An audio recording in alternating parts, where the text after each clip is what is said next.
strategic move Eddie is making for AJ? Why are you not thinking, let's get him set up for kind of animal? If that was years and years and years ago. Like, Clarissa is a way different fighter from when she was back in. Thanks to those joining me live, and to those that will be joining me on our defenses that she's had to have recently. You know, she's pulled people. All right, what's going on, everybody? Welcome to another edition of the RoundTable. Tribalism. I don't think tribalism is necessarily bad. I just don't think it has to be. I don't know what he think he sees or what he think he know. But he going to the hospital, bro. Like, bro, you not winning that fight. You guys mentioned, I think, D-Style, you mentioned him versus Regis Peograis. I'd love that. Sounds like a old. I don't need you, you know, and PBC and others, in my opinion, it's like, oh, this is my guy. Like, there's a relationship. Flat out, it's tough, and we call box, and we go to the end of the round, and then that would say, what do you mean by acting flat? That's a fair question, but a participant of trash talk knows. And they're announcing a fight 3-4 months from now, and he ain't gonna fight. I bet you anything, he's not gonna fight somebody as good as John Ryder. What's going on, guys? For those that are curious, by the way, that very last line is about Jermell, who has yet to fight. I heard he was going to come back in October. That's a side note. I don't know what's going on with him. But thanks to those joining me live, to those that will be joining me on archive. Being joined by, of course, my right-hand man right here, Joe Habib from Ringside Reporter. Check out the roundtable next week on Thursday on his channel. Manny in Vivo Marrero in the building. Vivo, huepa, huepa. We've got Boxing Wave on here. How's it going, brother? Good to have you back. Make sure you subscribe to his channel here on YouTube. We have Base the Kid. He called himself the hardcore casual. I don't think he's a casual, but he called himself a casual. That's fine. Okay, but he's in the building. Make sure you subscribe to his channel as well. Great content. And, of course, Lyndon from Boxing Deep Dive has a channel on here as well. And, of course, Olympian from Atlanta. So shout out to you, brother. And let's go ahead and get this one started. Joe Habib, you want to have some crow to eat? We picked Joyce to win. What's next? I told you Zhang was going to pull it off, man. Yeah, okay. Talk to me, Joe. What's next? What do you want to see next for, or what do you think's going to be next for Zhang? And what's next for Joyce here? They're going in two completely different paths here. What say you? They talked about a possible rematch with Daniel Dubois for Joe Joyce. I think that's acceptable. I think that would be okay. I mean, it would kind of be a battle of, you know, guys who are on the way back, right? See if they can make it back, right? It's kind of like a crossroads fight where two guys are kind of meeting in the middle of the road. Zhang, it's going to be tough, though, right? He's in a good position, WBO interim heavyweight champion.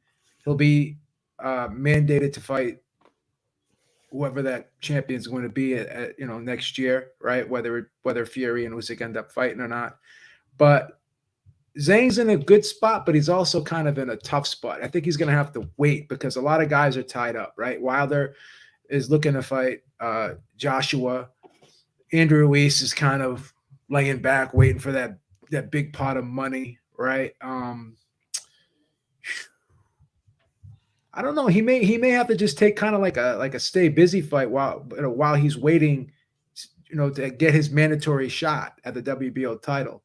So I don't really know. Like, would he take on a guy like a Otto Wallen?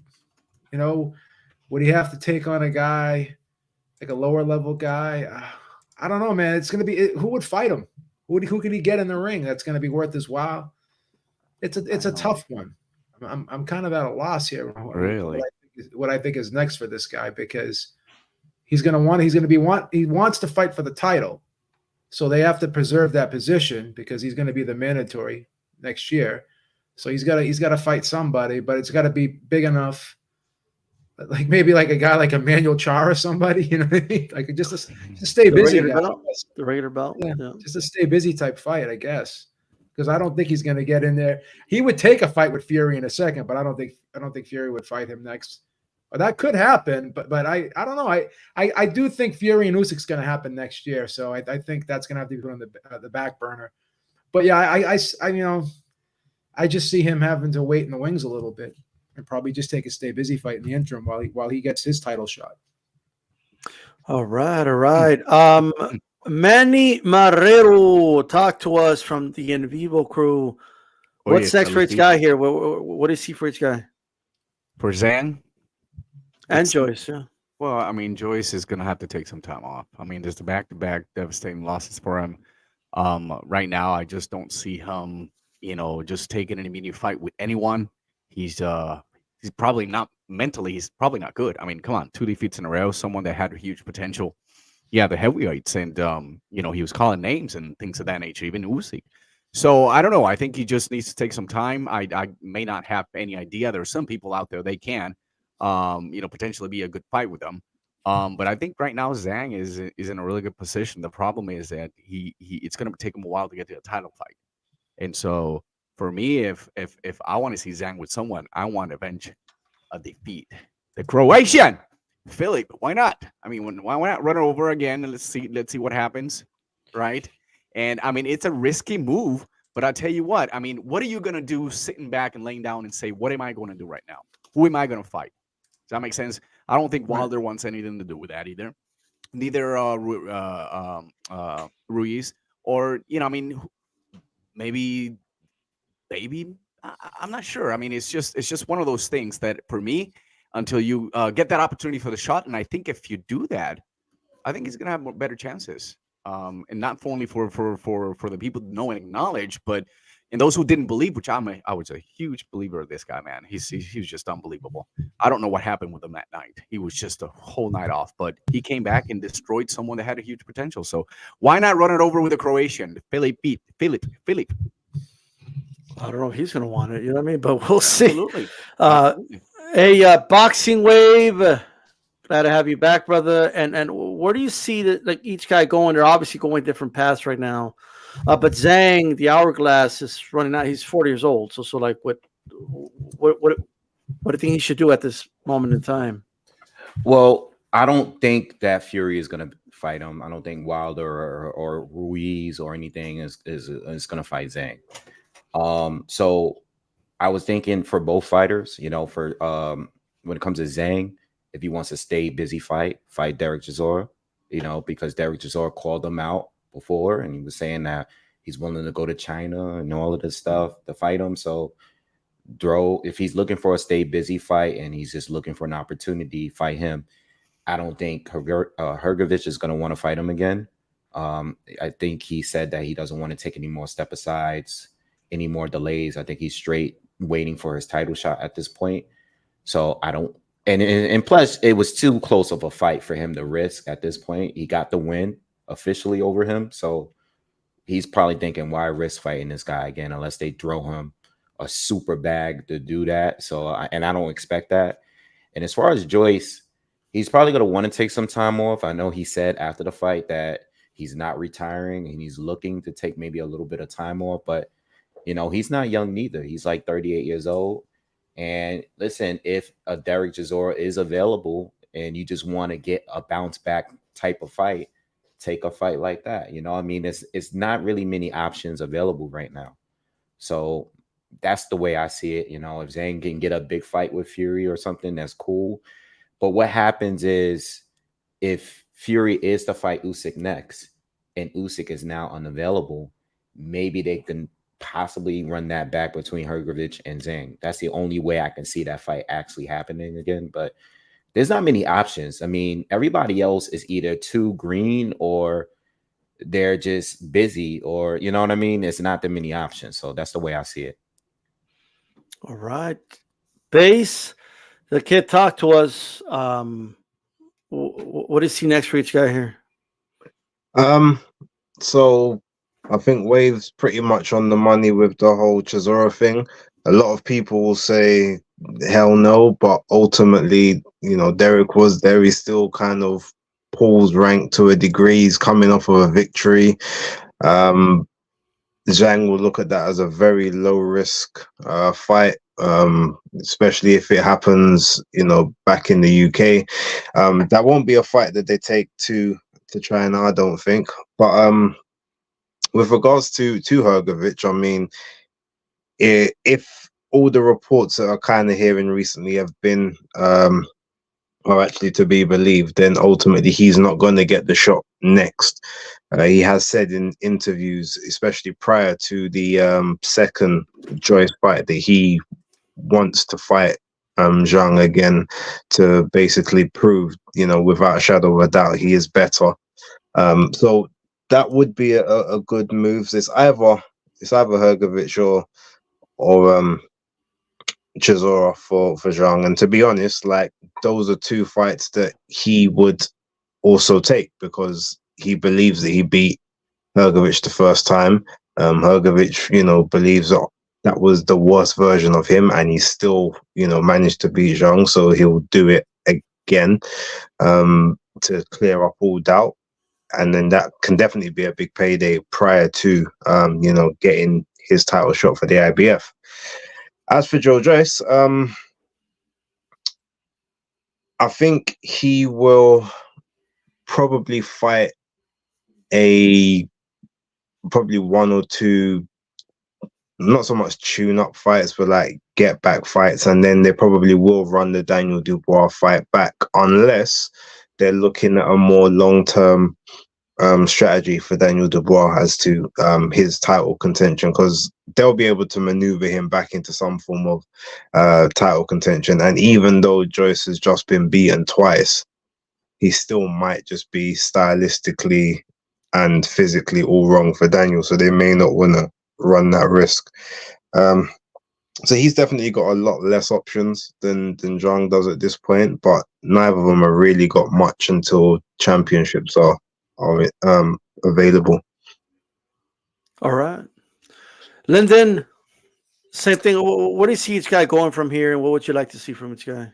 Yeah, I agree with the guys. Look, I think as far as Zhang goes, I mean, there's plenty of options for him, isn't there? It just depends whether the right fighters are available at the right time. And, we'd love to see him against Fury, but who knows what Fury's going to do next. He seems to be infatuated with the MMA guys at the moment, so who knows? And even when he's fighting boxers, he's very unpredictable, and maybe he's only hanging around for the Usyk or Joshua fights. Who knows? But who knows? There might be someone like a Deontay Wilder if they can't get the Joshua fight across the line. I mean, there's plenty of options for Zhang, I suppose. That's probably what it comes down to. I mean, he's right at the forefront of the top-ranked guys, and whether it's Hrgovic or whatever. But I think whatever happens next, it's going to be some big fights.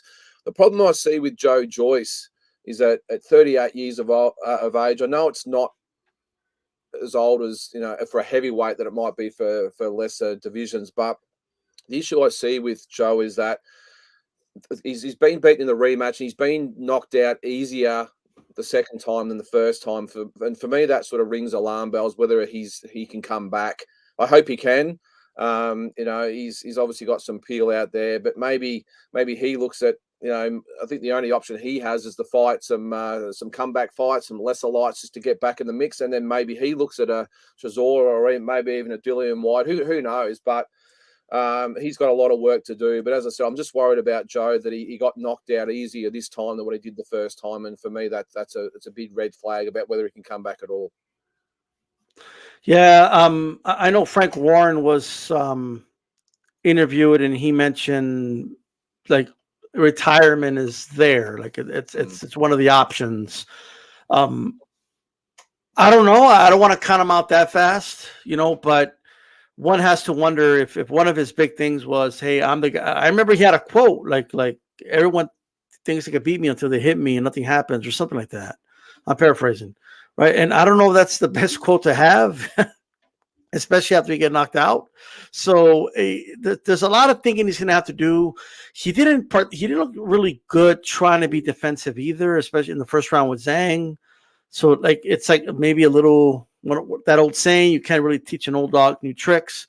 So I don't know. I don't know what happens with Joyce here. And it's not a lack of a world-class trainer. He has that. There's not a lack of resources or promotion. He has all that. So he has a lot of thinking to do. At the very least, he deserves just a fight to just get in there, just get a W against somebody and see how he feels. But this is probably the worst division, or it is the worst division to be in if that chandelier is cracked now. So a lot of thinking for that. As far as Zhang goes, a lot of options for Zhang. I think the Fury fight might actually happen. We already have people out here saying that the Zhang fight's bigger than the Usyk fight. I don't agree with that, but that's what some people are saying. Zhang is popular in China, and he showed up to the airport, so a hero's welcome. Would that be enough to entice Fury to fight him? I don't know, but whatever he does, he needs to do it ASAP and soon because the time is running out, right? So we'll see what happens with that. By the way, shout out to the chat. Make sure you hit the like button, guys, if you haven't already. And shout out to everybody. All right. Devin Haney versus Regis Peograis was announced by DAZN. In the United States, it will be on pay-per-view here in the U.S. All right. So we're going to fork out some money for it. We already paid $25 a month for DAZN as it is. But what's your thoughts on the matchup? And if you want to add any thoughts on it being on pay-per-view, you can as well. Lyndon, I don't know how it will be in Australia, but what are your thoughts on the matchup, brother? Yeah, I like the matchup, actually. I would have liked to have seen it maybe a little bit earlier than what we are now, because I've been overly impressed by Peograis in his last couple of fights, and especially his last fight.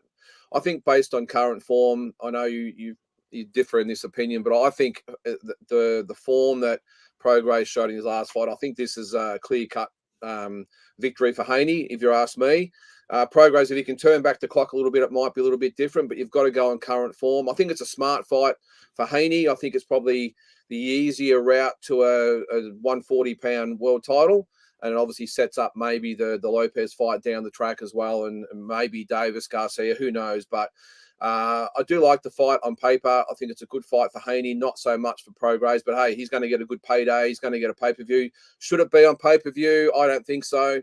I don't think it'll be pay-per-view here in Australia. It'll probably just be on our normal subscription service, which is good. But for you guys over there, if I was there, I wouldn't pay whatever the amount of dollars it is for it. No, I don't think it's really pay-per-view worthy. And I think the pay-per-view portion of the market really should be reserved for those big fights. And while this is a biggish fight, I don't think it obviously rates with the Garcia Davis or Canelo Charlo and these types of fights, or Crawford Spencer course. So good fight on paper, but for me, Devin Haney, clear-cut winner in that one. All right. Base, what do you think of the matchup? I don't know, like if it's like for $10, like if they have a small fee for it in the UK, will you pay for it? Well, it's gonna be free over here. It's already been. I was with Eddie Hearn on Wednesday, and he said that it's only pay-per-view in the US, so we don't have to pay for it. With regards to that, look, first things first, I want to say, arguably to me, the greatest announcement promo I've seen for a fight. Like that promo was amazing for me. And I mean, is it pay-per-view? I feel bad that you guys have to pay for it, but I mean, if anyone is going to complain about that being pay-per-view, well, Tank versus Hector Luis Garcia was pay-per-view. Andrade and Benavidez are going to be pay-per-view. You know, Benavidez and Plant was pay-per-view.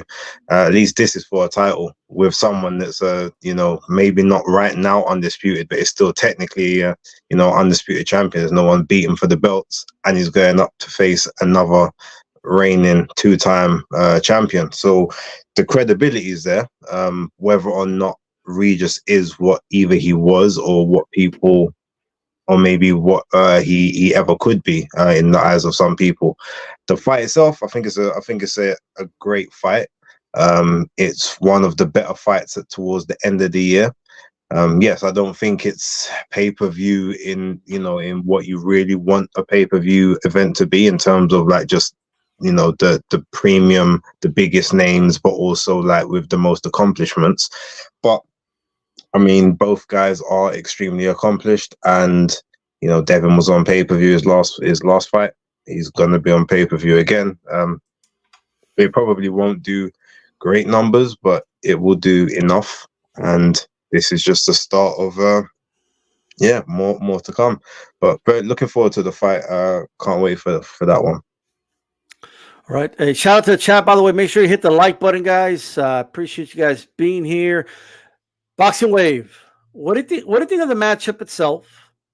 But as a consumer, from a consumer's perspective, How do you feel about this being on pay-per-view as a DAZN subscriber? I mean, I've been a subscriber since the beginning, and just a few weeks ago, I tried to turn on DAZN and I saw that I was logged out, and I'm like, what's going on? My subscription ran out. I was blindsided by the jump in the price. So I normally pay for the full year, and I think it was like $250 or something crazy. From like, 99 to 250. This is crazy. I'm already paying for Showtime. I just ended Showtime and started the Paramount thing. I'm paying for ESPN Plus. It's just it's crazy. And then on top of that, this is a pay-per-view. This is not. I love this fight, by the way. I'm a huge Regis Peograis has been my favorite fighter at 140 since Terrence Bud Crawford moved up. And I love Devin Haney too. I'm a supporter of him. So I love the fight itself. But this is just a fight that should be happening. It shouldn't be a pay-per-view, in my opinion. But I mean, it is what it is. Gotta pay. I'm a content creator, so I'm gonna pay to do these fights live. Now, as far as the fight, we all know Regis didn't look good in his last fight. All right. I personally think he lost the fight. But this could be one of those things where I don't think anyone wanted to fight Regis before that last performance. And this could be a disaster for Devin Haney if he messes around, because Regis didn't look good, but it could have been one of those fights where he was sleeping on it, or it was his first fight back at home. He wasn't, maybe let's just say maybe he wasn't up for this fight like he normally would be. If Regis Peograis happens to catch Devin Haney with one of those left hands that Lomachenko landed in the fight, it could all be over. I personally think Devin will win on the cards if it goes a distance, but I think Regis Peograis has a huge chance of knocking him out. So I love the fight. I don't think it's a pay-per-view fight, but I can't wait for the fight. Yeah. Hey, Wave, did he get to watch that promo that Base mentioned? No, you know what? Since he just mentioned it, I got to check it out now because I didn't see it. Yeah, it's actually pretty good, actually. I'm not gonna lie. Yeah, I can't wait to see it, man. I can't wait for the fight. Listen, if Haney wins this fight, he has a pretty good resume if he is to win this fight. There's not much you can really say after that. Yeah, look, I just want to say this. Whoever the zone hired to do that, I don't know who it was, just keep that person and keep. Yeah, I gotta check it out. The promo. I think they did a great job with it. Manny Marrero in vivo. Talk to us, bro. What do you make of this announcement?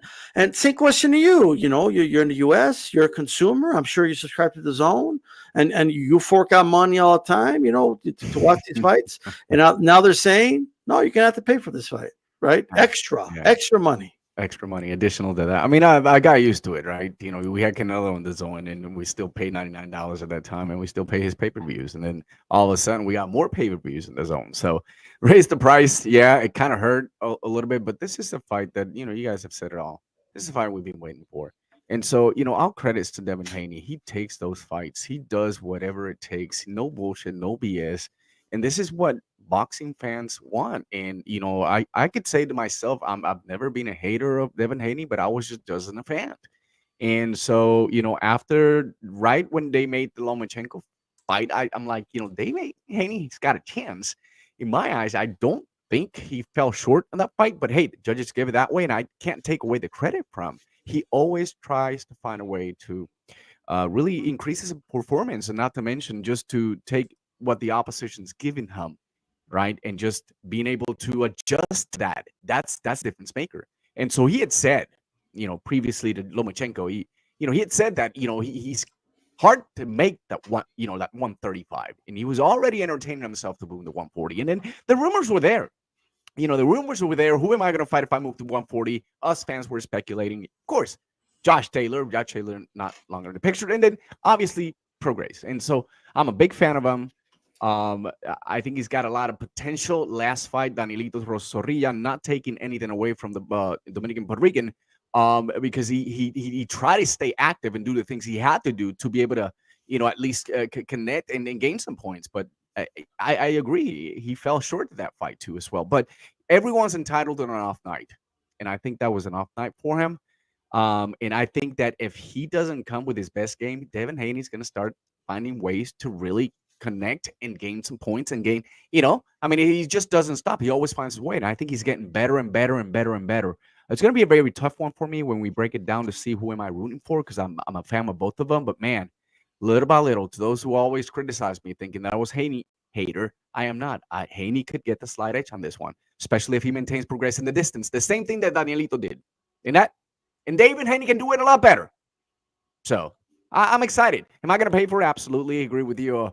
Wave, we're contract creators, so we have to be able to support. And it's sad, but hey, it's going to give us a lot for us to talk about when that time comes. 100%. 100%. Hey, Joe Habib, what do you think of the fight?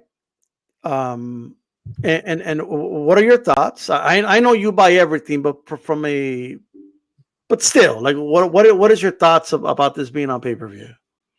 Let's be honest. I don't want to criticize the fight at all because I really, really like it. So I'm going to buy the pay-per-view. And who said it? Someone mentioned that we bought Davis versus Garcia, and this is a much better fight. Base, thank you, Base. I couldn't remember if it was you. And if we're going to buy that, and I bought that, and I probably going to pay less for this than I paid for shit. Yeah, it wasn't a good card. So I'm probably going to pay 60 for this. So how can I complain about paying 60 for this if I already paid 85 for that? So just put a big L on my head. Manny, I think you hit the nail right on the head. And as soon as this fight was announced, right, I thought exactly what you just said. Haney can do what Zorilla did, and probably a lot better, or at least better. I don't want to say a lot better, but I think he can do it better. Maybe that wasn't an off night. Maybe that was just a bad style matchup, because Peograis is the counterpuncher, right? Doesn't really like to take the lead, right? He likes to be close to you, likes the mid-range game, right? Doesn't like too much space. He's got the short arms. Haney's really disciplined, right? Very disciplined, very versatile. And Haney is another one of those guys who can fight you backing up and can fight you moving forward. But when he does move forward, he doesn't always go all the way in. He loves to just pot shot you from the outside. I can see him picking and prodding and poking away at Peograis all night. And then when Peograis does get close, boom, right? And he's just going to frustrate the shit out of him. And Peograis doesn't have the speed and the footwork that Loman had. So that's something that he overcame. And then is that a chance for Peograis to do the same thing? And not only that, Manny, I don't even think Devin Haney will fight Peograis the same way he fought Loma. Like he fought Loma on the inside, right? Because I think what he thought was, I'll take this guy's mid-range game away from him and I'll smother him and I'll go to the body to take his legs away so he won't be able to go in and out and do that ambush style like he likes. This is a different style because this guy's not going to move much. He's going to expect me to move to him. So I'm just going to sit there. I'm going to work from the outside. I'll use a little subtle movement here and there. Then when the fight does get close, I'll lean on him. And I actually think Devin Haney is going to be a lot stronger at 140. It's amazing that both these guys have 30 fights, but Peograis is 10 years older than Devin Haney. Devin Haney started real young, and there's a lot of room to grow. And I'm going to be honest. I was impressed with the Lomachenko fight, and I was impressed with Lomachenko as well. He did better than I thought he would do, but I do like some of the things I saw from Devin Haney in that fight. I loved the inside game, which I did not think he had. I loved the commitment to the body. I loved how, he was strong. He was kind of muscling Loma in the first half of that fight. I liked the approach to that fight, right? And I liked the versatility. And this is a great fight. I do think Devin Haney wins this fight.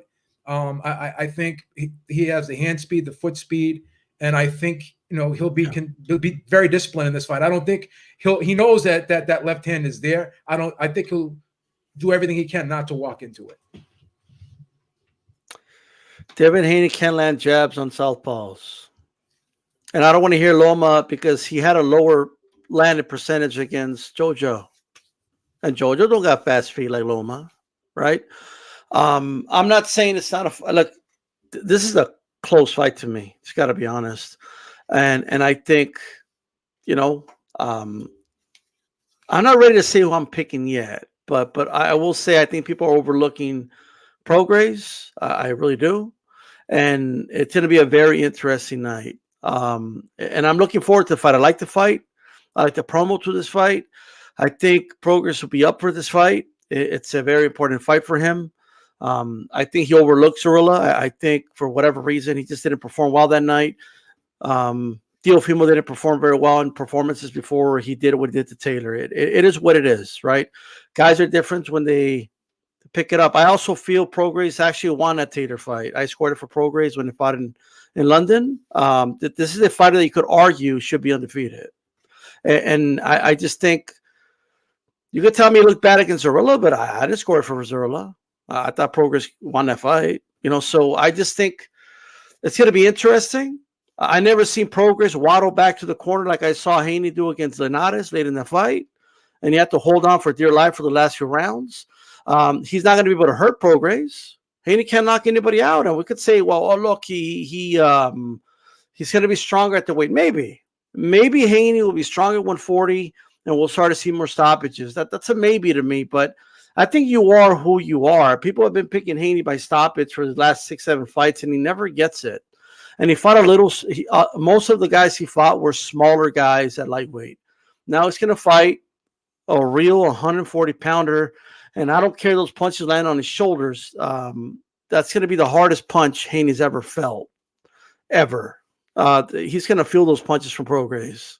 Nobody can name me one dude that punches harder than Peograis at a consistent level. Maybe Linares, but we saw what Linares did when he landed clean. Gabriel Matias. No, but the guys that Haney has fought. I'm sorry. Yeah. Right. Haney fought a lot of little dude. Jojo's a little dude that came up from 126. Yeah. You know what I mean? Cambozas he's kind of a small lightweight, in my opinion. So of course the next time I say, yo, this dude's smaller than I thought. Like, yeah, he's not that big of a lightweight, Cambozas. He's probably just a natural lightweight, and Haney isn't, but that's not here nor there. Loma, that's a guy that came up from 126. These are smaller dudes he's been fighting, right? And he still cannot. And he's fought guys that have been stopped, and he can't stop them. He couldn't stop Linares. Like everyone else that Linares lost to stopped him. Linares also cuts easy. Couldn't cut him, right? So there's a lot to look at there. And I just think there's going to be a big margin of error that Peograis can work with. No doubt Haney is a phenomenal boxer and can outbox him. But that's why I'm looking forward to this fight. As far as this fight being pay-per-view really quick, this is bullshit. Okay, like I don't care. I complained about I complained about that Diaz Tank fight early in the year being pay-per-view. So I get to complain about this one. Like, you know what I mean? I keep it consistent over here. There's no fan on the planet, right, that pays more money for their sport than boxing fans. We spend way too much money to follow this sport. Like, I just don't understand what, like, we already pay cable subscription. We pay for the apps, right? And then we pay $89 a pop for the PVC pay-per-views, and half of them don't even belong on pay-per-view. I'm being generous. And now the DAZN comes out. They raise their prices $25 a month. I pay more for the DAZN than I do for all the other apps. Although I'm lying because I'm splitting the bill with somebody now, right? But nonetheless, $25 a month, and then on top of that, you want to charge me pay-per-view? Get out of here, okay? Now, this fight, unfortunately, yes, I'm going to buy it because I want to watch it, and I'm a content creator, like these guys said, but I think it's bullshit, and I think the consumer has been getting screwed for too long. I don't know for how long boxing can keep this up before people just get fed up and just stop buying it. And when people stop buying it, then what are they going to do? All right? But that's just my thought on that. Speaking of the DAZN, though, not everything is bad. All right, so let's give them some props. Look, Saturday's going to be, or Sunday for Linden, but Saturday's going to be a loaded, like the whole day. It's going to have boxing, right? Like we have the Canelo, which we're talking about in a little bit, and over in England, we have a Cruiserweight lineal title fight. IBF Ring Magazine or Cruiserweight title will be on the line.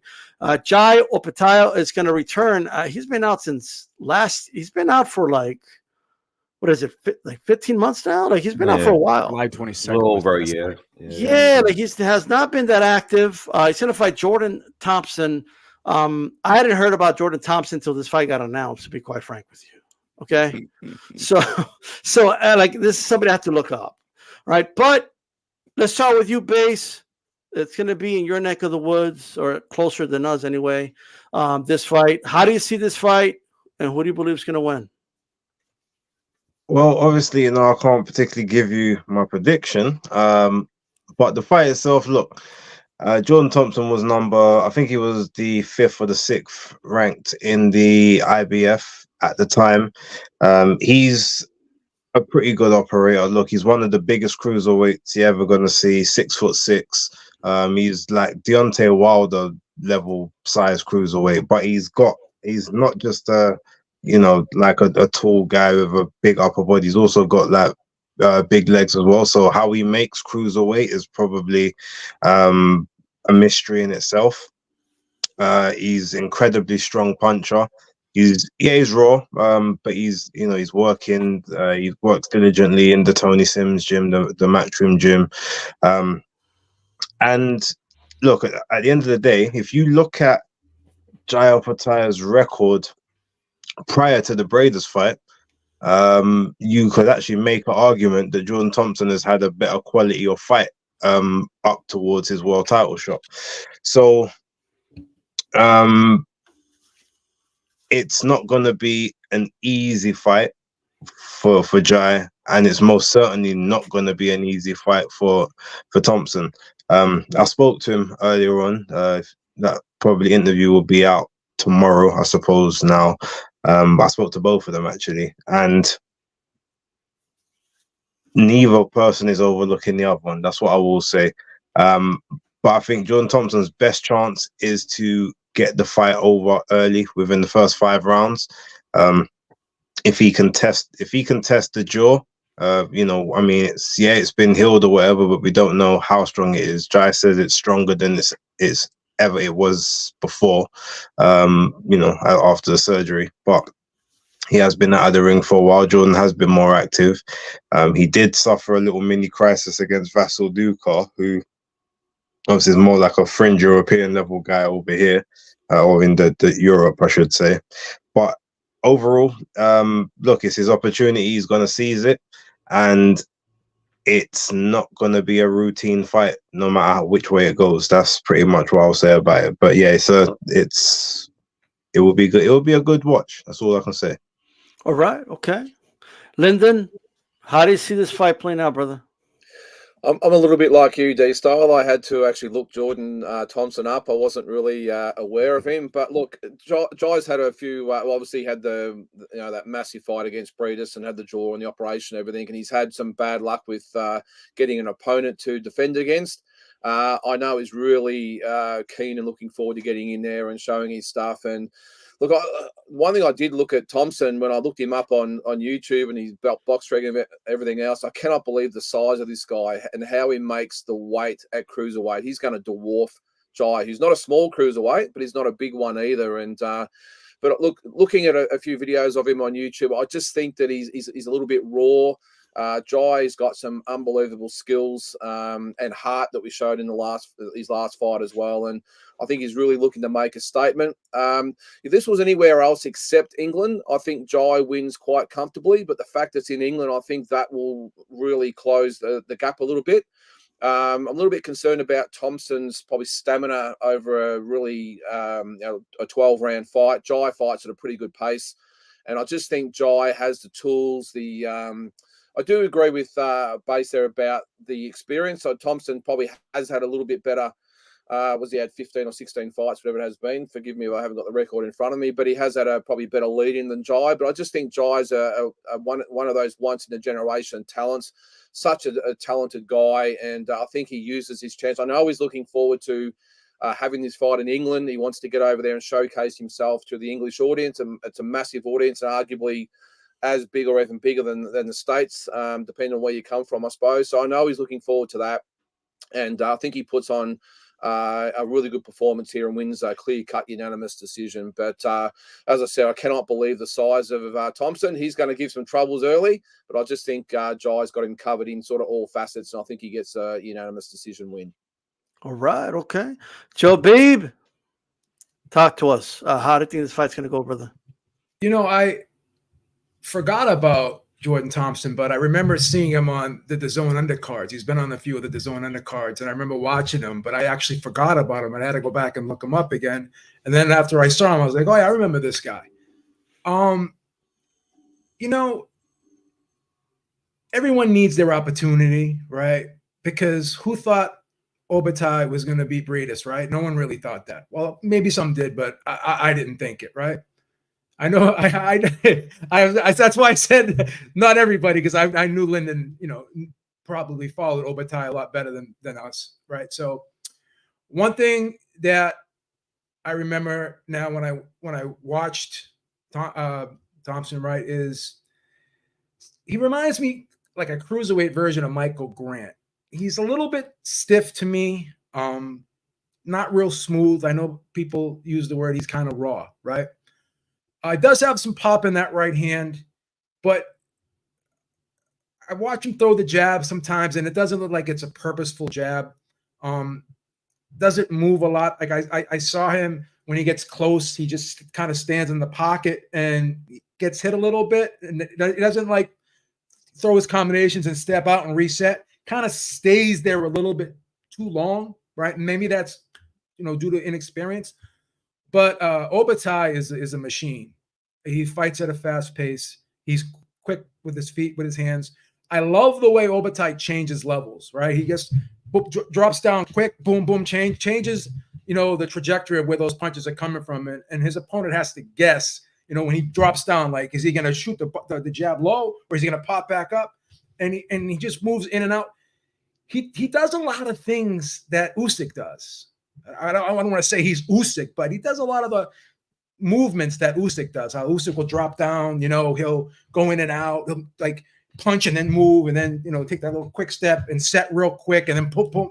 You know, as soon as he throws a combination, he just darts off to the side, then pops back in and resets. Like, I just think the pace of this fight that Opetaia is going to set, and I think just the overall speed. I think that it's going to be tough. It's going to be really tough for Thompson to nail Opetaia down in this fight. And I think the longer the fight goes, the tougher it's going to be. I see Opetaia wearing Thompson down. I think he's going to stop him in the 10th round. I think he's going to get him out of there. But it could be interesting for the first half, you know. And I could be wrong. You know, maybe this is the fight that Thompson decides I'm going to put it all together. Maybe he shows me something that I haven't seen, you know. And maybe it could be the level of opposition was the reason why he was fighting the way he fought. Maybe he's going to step it up this fight. But from what based off of what I've seen, I think Opetaia will get a late stoppage.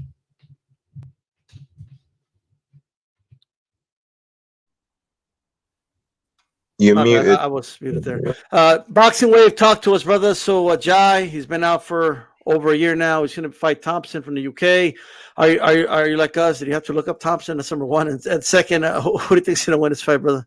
No, I actually, similar to what Joe said, I remember watching him on the Matchroom undercards, and when I heard about the fight, immediately I was like, how did he go from being on the undercards on these fights to going straight to Jai? And I was like shocked. But I went back. I was able to watch the Dukar and the Watkins fight, and it's two different versions of Thompson in those two fights. And what I feel, and I said this in my breakdown today, I think that he's still trying to figure out where he wants to be, you know, like in the Watkins fight where he got the stoppage, he's using a Philly shell.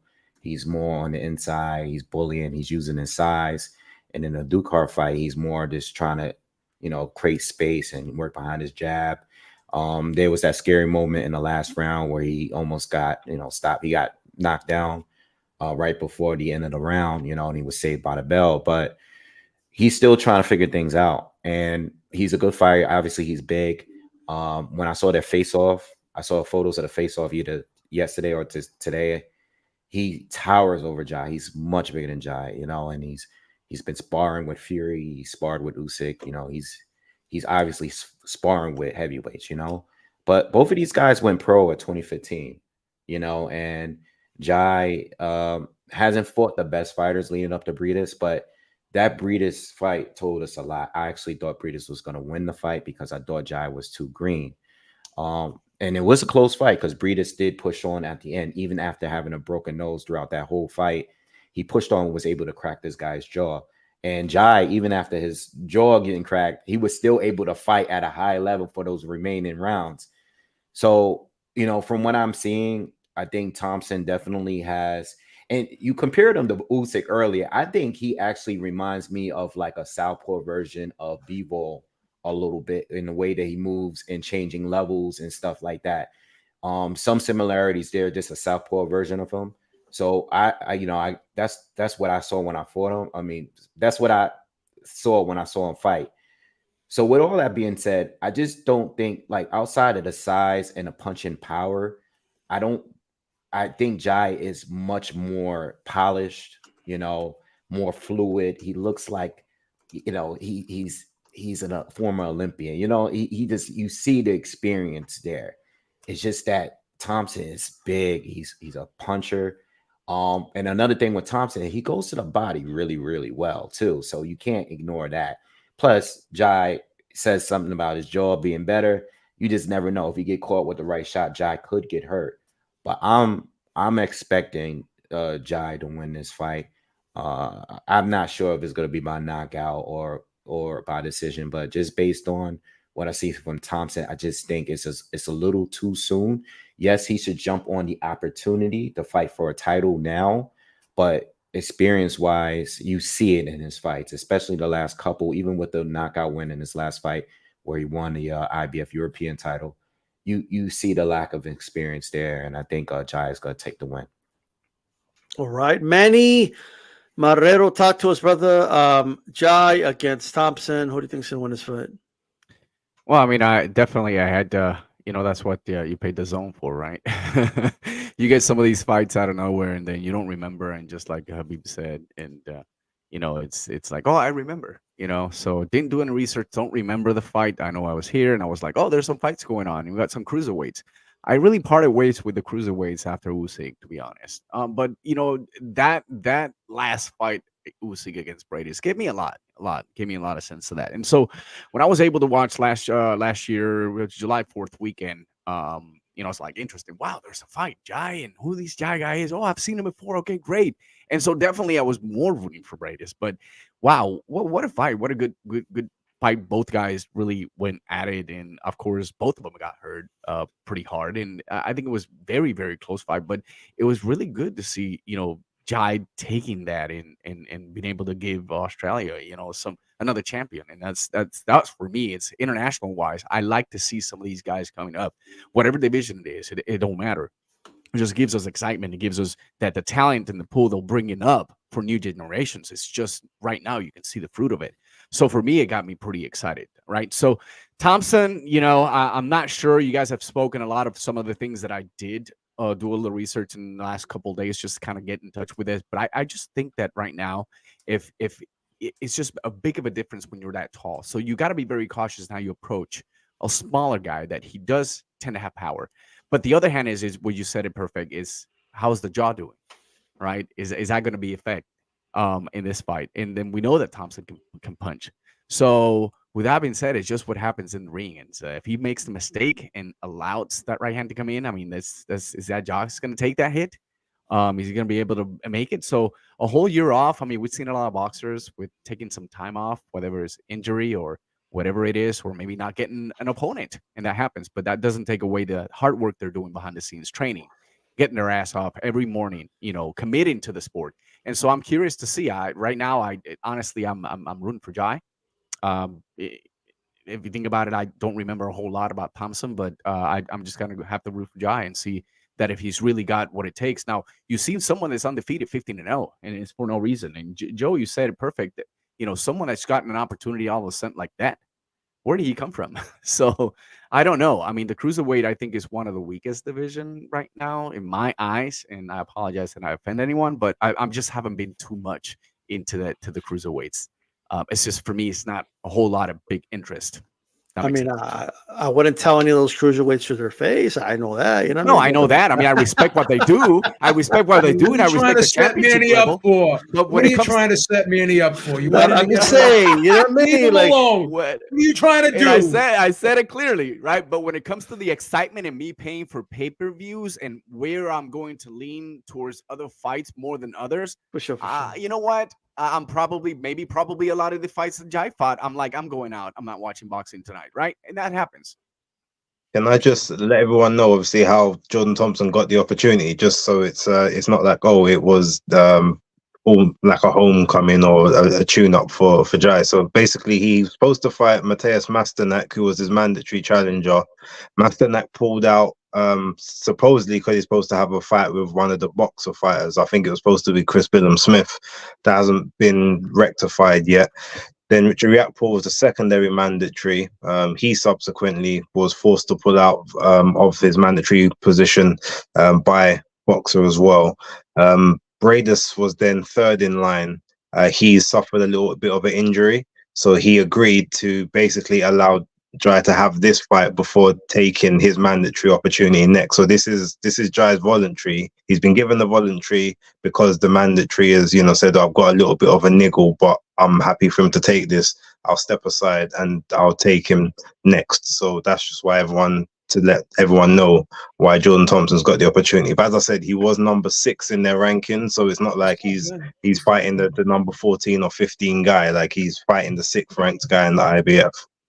Is that why Eddie was yelling at Ben Shalom because of wasn't he working? Was this the incident where he was kind of working behind the scenes and Eddie was getting pissed at him for being sneaky about it, or is that something else? Yeah, it was just after that. So Eddie had him as they was going to purse bid, and then Richard Riakporhe pulled out 3 hours before the purse bid, and then it came out. Obviously, Ben tried to go behind his back to speak to Mick Francis about the redoing the fight, or someone from Boxer.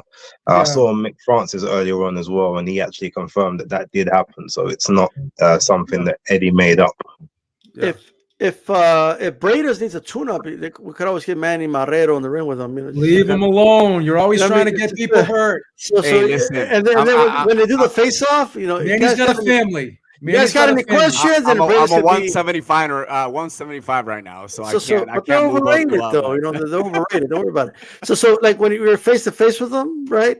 Any questions? He's gonna say, "Let's see how overrated I am." Like it just. But look, I think Jai should win this fight. I'm gonna go with decision, but. Man, would it be quite a sight to see if he knocks him out. Those tall guys, like when they get knocked out, like it's quite a sight. It's like a timber. Like remember, like when Tower and Inferno got knocked out by Mendoza? Jesus Christ! Yeah, and Joe Louis was right. The bigger they are, the harder they fall. So it's going to be interesting. I'm definitely looking forward to watching that fight just to get the day of boxing started. But let's go ahead and proceed here. Look. I am pleasantly surprised at how pretty good this undercard is. This undercard is actually pretty good, and I have a theory. The theory I have is that PBC don't got any dates on Showtime, so they don't have any dates to give these guys. So they just throw them on, like a lot of those guys anyway. They throw them on this undercard, right? The first fight we're going to talk about is Yordenis Ugas, former welterweight champion in the WBA, against Mario Barrios, right? Man, both guys, I have Ugas winning this one. I think he should have boxed Barrios, but maybe some of you feel different. Let's start with you, Wave. Who are your favorite in this fight?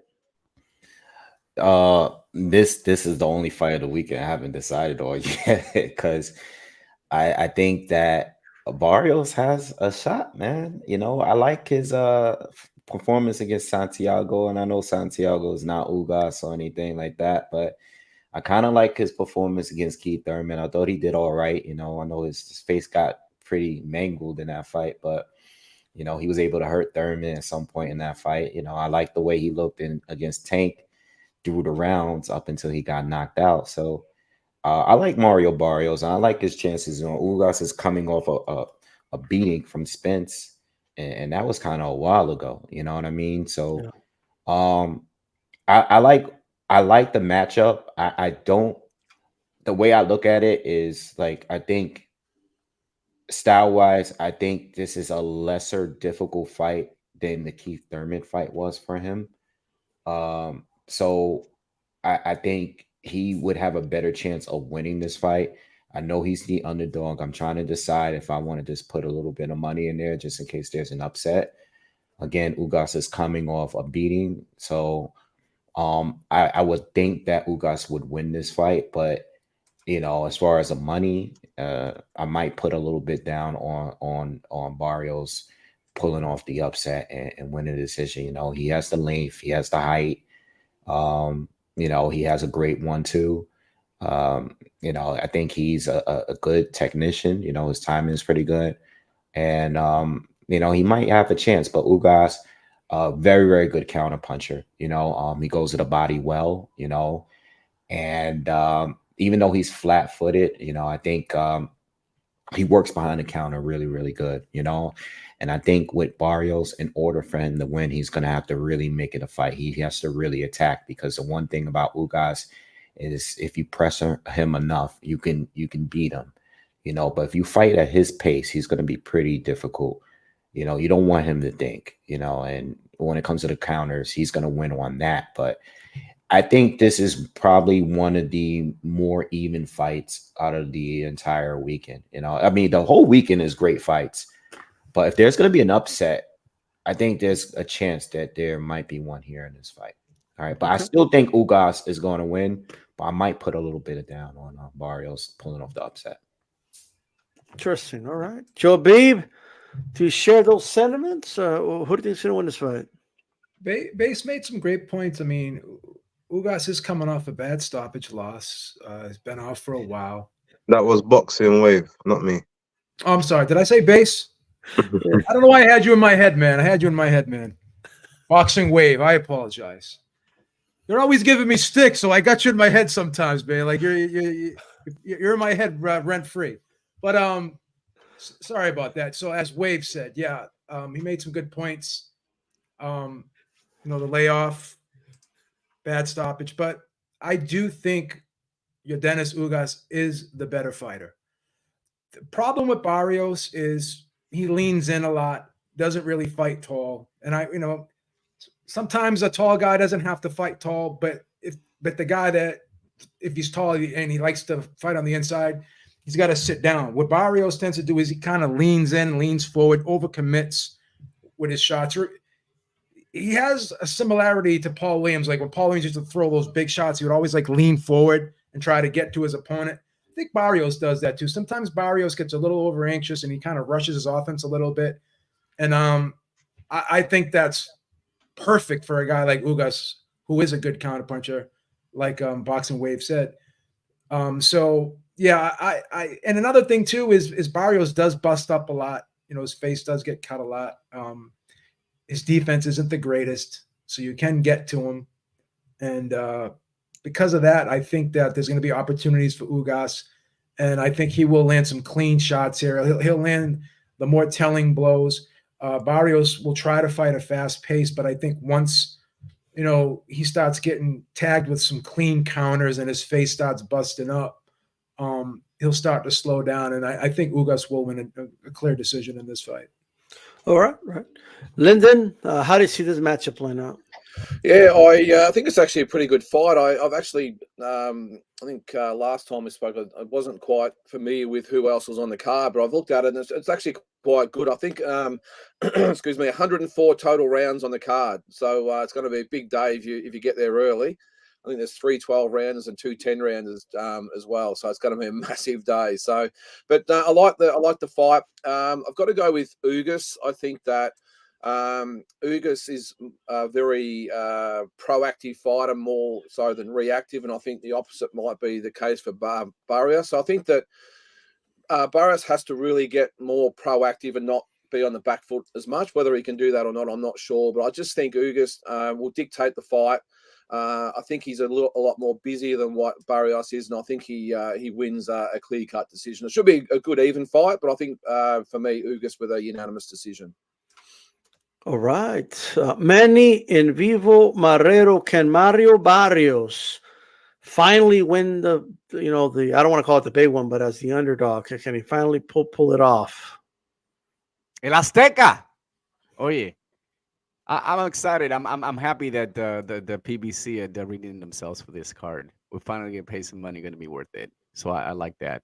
Barrios, man, all he's got to do is the same thing he did against Tank Davis. I mean, arguably he was winning that fight until he got caught, and that's what just happened. But there's only one that's been really having a good chance and eating a lot when it comes to having good fights. That's Mario Barrios, and so a lot of people didn't even know about him nor his style. But I think right now it all depends on how is that right orbital bone from the eye, Ugas, right? So he's been inactive, he's training, but the reality is he's going to get connected a lot of times with Barrios. I think his speed might be a slight advantage of that. I understand leaning forward what you said, Joe, but he didn't do that with Tank. He got caught different. So, I mean, for that being said, I've never been a huge fan of Ugas. Sometimes he just gets sloppy, and so, but then that works for him, right? And I think the awkwardness that he's got, and then having someone sharp as Mario Barrios, and being able to kind of have a much better speed and being able to really be accurate in his connection, his power. It might not be able to knock out, but it's going to be a very, very close fight. I'm going to go with the underdog. I think, Wave, you're right. I'm going to take $100 and I'm going to put it down to Mario Barrios. Why not? Let it ride. Because you know what? It can go either side. And I think at the end of the day, who's got that stamina? Who's got the consistency? And if you think about it, who's been more consistent? It's been a year, almost a year more than that. He hasn't fought.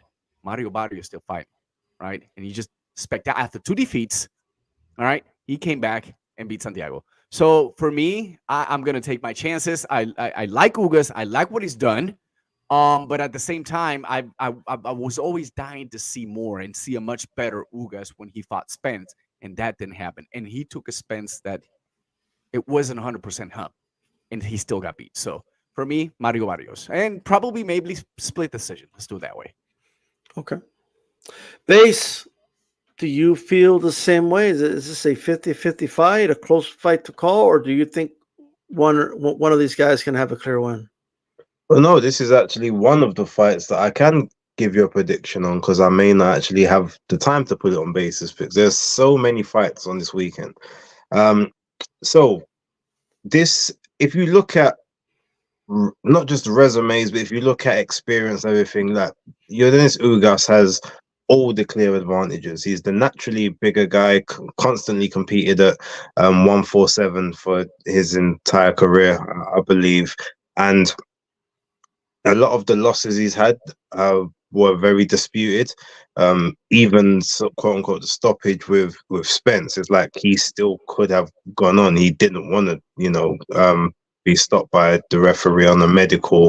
He got stopped by the doctor. It wasn't like he was getting, beaten up that badly as such.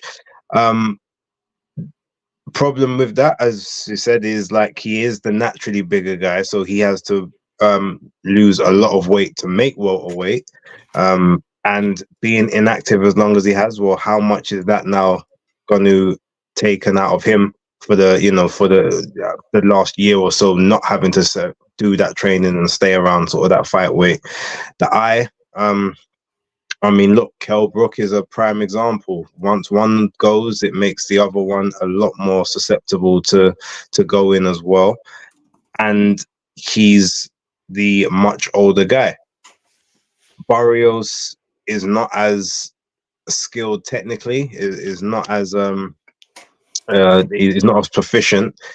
I wouldn't say he's got as good a trainer as what's Ugas has, but Barrios has a much higher work rate, and I feel if for nothing else he will outwork Ugas. Ugas has got decent pop, but I don't think he's got Tank type power. I don't even really know if he's got Keith, sometime Furman power either. So I think Barrios will be able to take those punches when they do come in.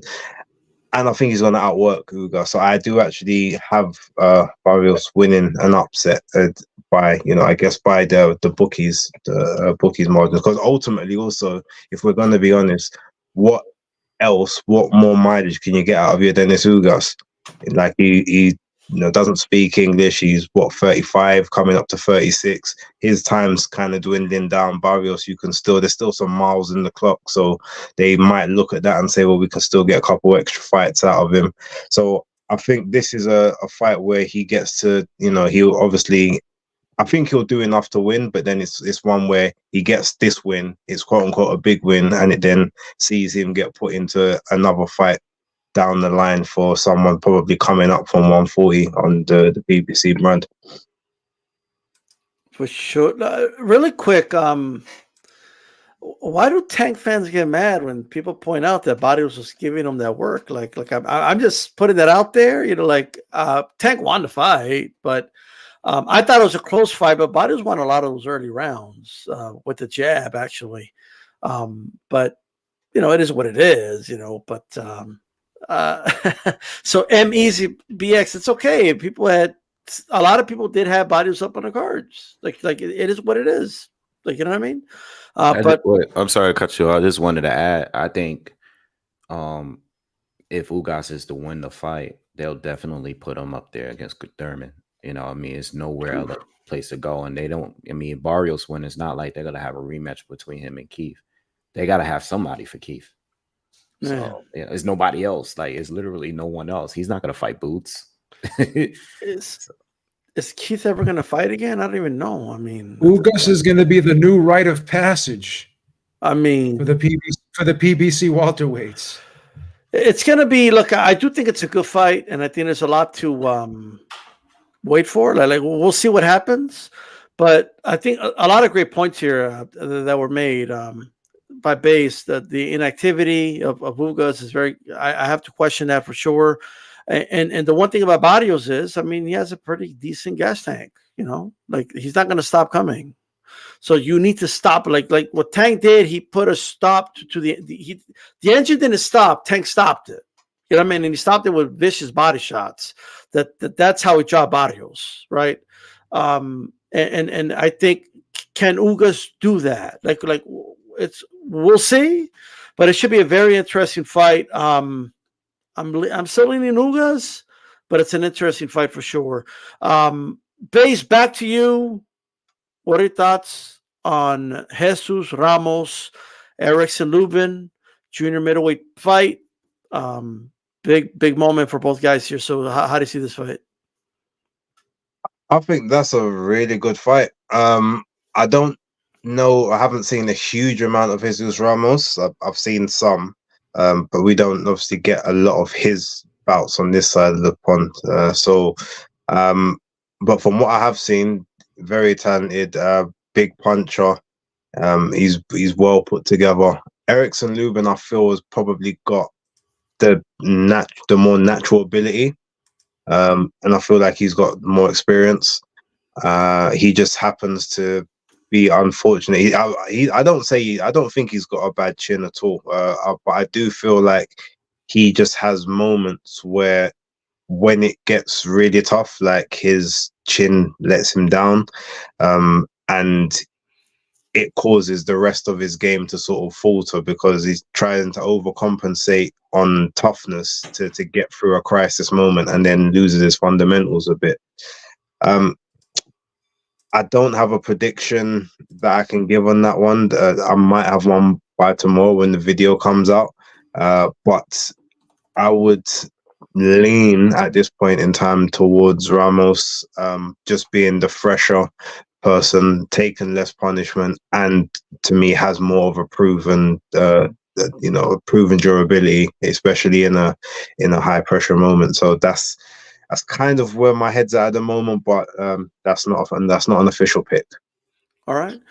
Manny Marrero at one of the press conferences Erickson Lubin said, look, when I was 22 years old, I fought a 27-year-old Jermell Charlo. I wasn't ready. He beat me. Now I'm 27. This kid's 22. I'm going to beat him because he ain't ready. He's going to have to do what I did, right? That's what he said. Do you agree with Lubin, or do you think Ramos is going to be too much here? I don't. I think he's underestimating the youth, and I think he's underestimating what Jesus Alejandro Ramos Jr. can do. So for me, it's going to be a really good fight. Adds more to this undercard that's going to be worth paying up coming up this weekend. So right, it's going to be a tough one. I think it's going to be a tough one, and I'm fair to say that for me, youth will take a much better toll in round. Now, Lubin's got the right to do so. He wants to be able to get the attention he deserves. With 25-2 right now, he is pretty much almost peaking down, if I may say. And to the contrary of Jesus. Jesus is really going on into his peak, and he's got a fantastic career, a huge, future ahead of him. 20 fights, 60 knockouts. He's got the power to be able to do something. I don't think it might go to knockout, but I think it might go to the distance. But you got to be cautious, because we know for a fact that Erickson gets vulnerable at times. And this is where the youth will come in, the desire to be there and desire to become a world champion. And that's what he's going to be all about. So I think right now for me, it's going to be a decision, and that's going to be Jesus Alejandro Ramos Jr. All right. Okay. Lyndon, a big fight here. The winner can possibly see some big fights, like with maybe a Tim Tszyu or something like that. So a lot on the line here. How do you see this fight, brother?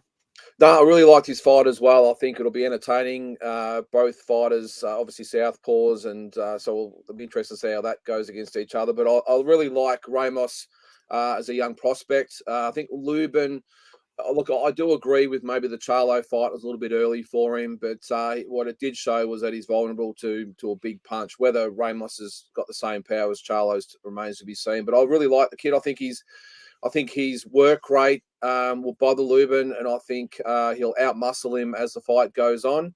The age difference, I don't think is going to be a massive difference. I mean, he had 20 fights, Ramos, even at 22 years of age. So I don't think that's a big factor. And I think as the fight goes on, I think it'll be entertaining early, but as the fight goes on, I really like Ramos getting over the top of Lubin and winning by decision, or maybe even late round stoppage. But either way, it's going to be a great fight. I think it's the co-main, so it should be a good fight to get everyone warmed up for Canelo and Charlo. All right, okay. Joe Habib, Ramos, Lubin. How do you see it? Beautiful, beautiful, beautiful fight. Probably could steal the show.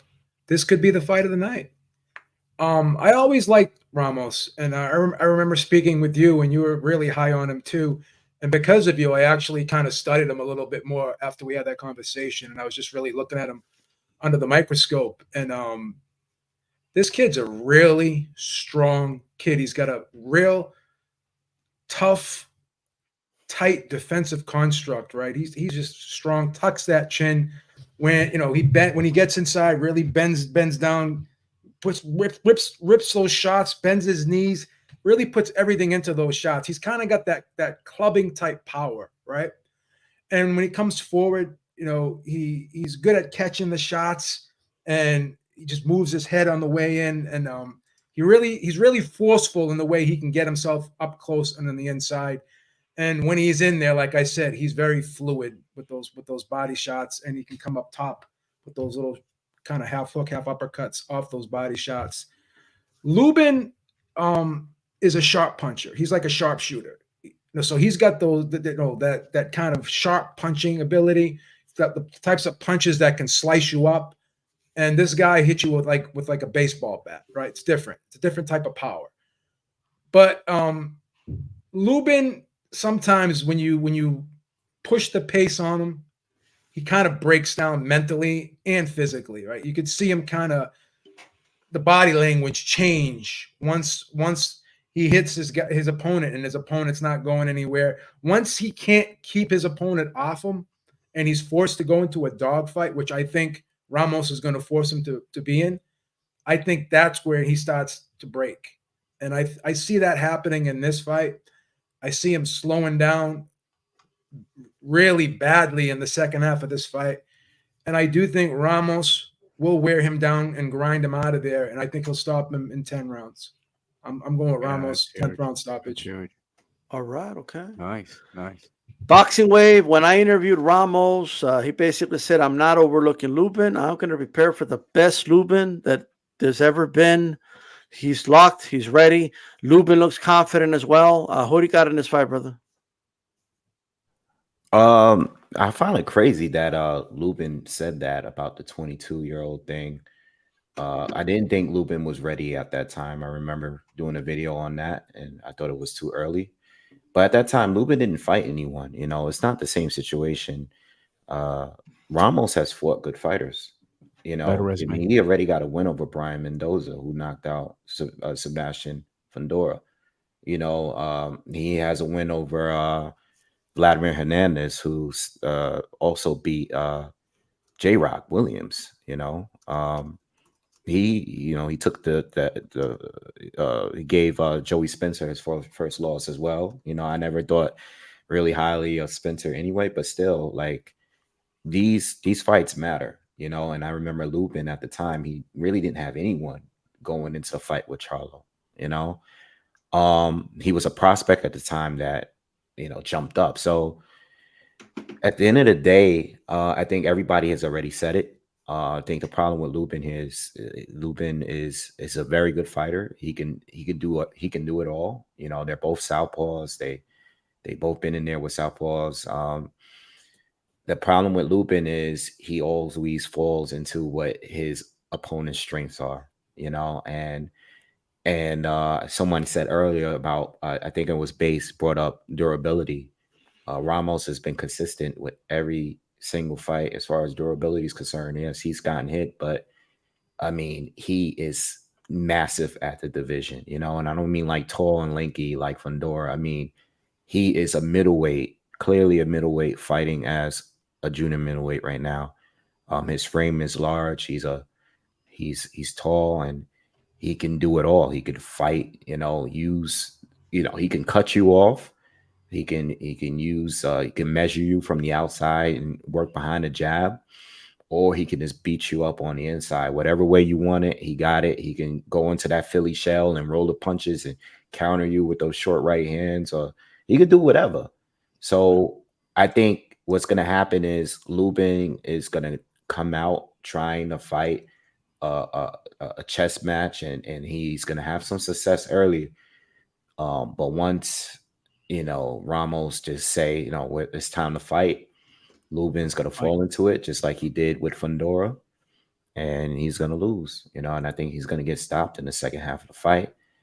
And I honestly think that right now, you know, with Jermell possibly never coming back to 154, win or lose, I think the fight really is between Ramos and Tim Tszyu.